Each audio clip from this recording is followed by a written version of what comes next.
So as we see on the left hand side, we have a question, right, which is exercise 4 of 1, representing organic compounds.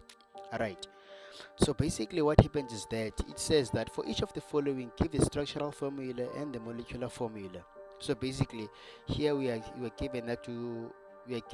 asked to what, to give the structural formula and the molecular formula of these 4 organic compounds. Right, so let's start with A.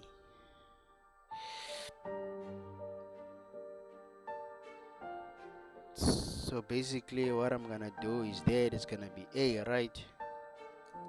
So A says what? A says CH3, CH2, CH3, right?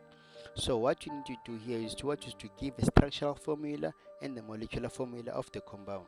So basically what you're gonna do here in this compound is that the structural formula for that, yeah, it's gonna be, right? So we know that when doing the structural formulas, right? Let me write this down. So we're gonna do what in this exercise? So this is A. This is CH3, CH2, and CH3. Right. So as I've said, in this A, we're given what? We're given this question. It says for each of the following, give the structural formula and the molecular formula. Right. So we're gonna start with A. So we need to give the what? The structural formula of this compound. Right. So what you need to do when giving the structural formulas, you know that when giving the structural formulas, you need to what? You need to show all the bonds that are what, that has bonded to the carbon atom. Right. So basically, as I've said, you need to show all the bonds that are bonding to what, to the carbon atoms. As we see that we have what, we have 3 carbon atoms here. 1, 2, 3.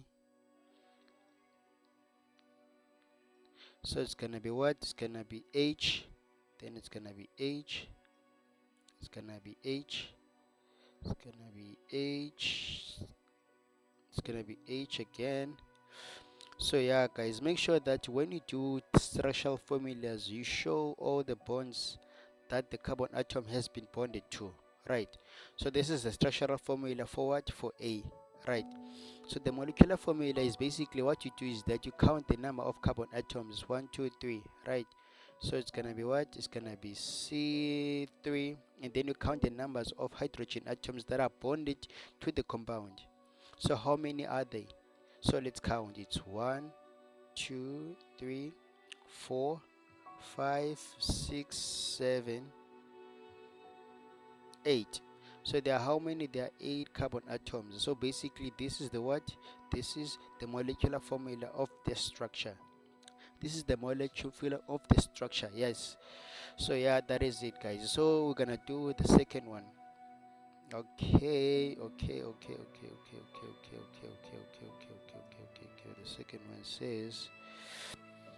The second one says it's B, right? So the second question says that it's CH3, it's CH3, and then CH2, CH, and then brackets CH3, brackets CH3. So basically again in this compound we need to show what? We need to show the structural formula and also the what? We need to show the molecular formula of the compound. So basically as I've said in the first question, what you need to do is to count the number of carbon atoms that are on the compound. So what you need to do, we see that it's 1, 2, 3, 4, 5, right? So now what you notice again is that there's an H that has been what? That has been put under brackets. Right. So in this case, what you need to do that is that these ones are what? These are the ones that are on the bracket are what we call the what? The substituents, which means that it's the branch of the what? Of the compound basically. Right. So let's try to see how will this form about, or how will it be how will it be like visually. So basically it's so if you count the number of H's, right, it's 1, 2, 3, 4. So basically there are four what? There are four carbons, not H's. So there are four carbons, and on these four carbons there's what? There's one substituent. Right. So now what you need to do, we need to draw the longest chain. So how we do the longest chain, it's simply what to count. It's 1 2 3 4. So it's 1 2 3 4. Right.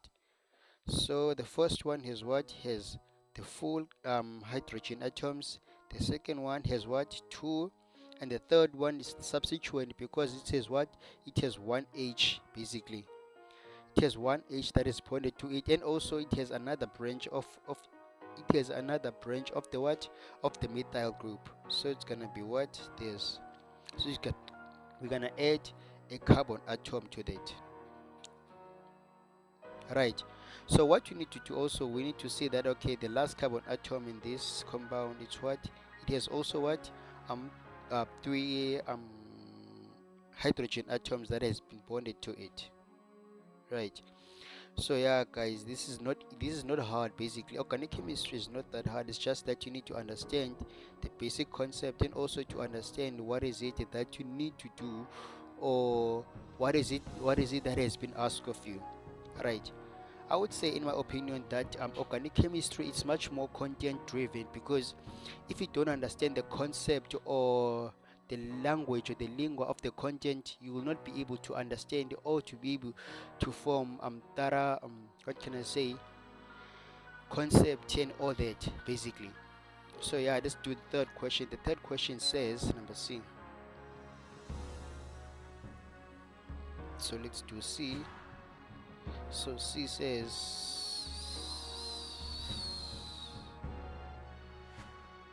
so C says the CH3 and CH3 basically. So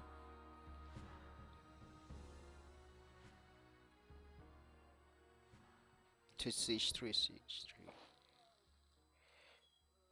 So let's see. So we have two carbon atoms in this instance, right? So yeah, let's remove this.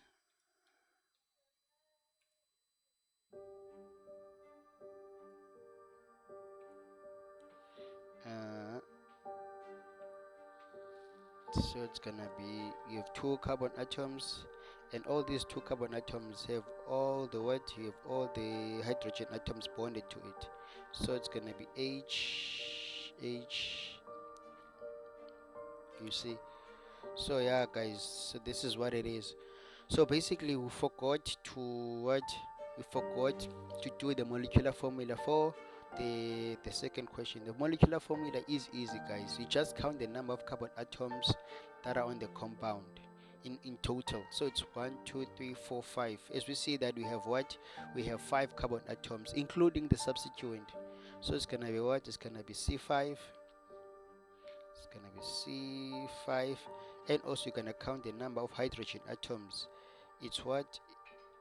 The number of hydrogen atoms. Fuck.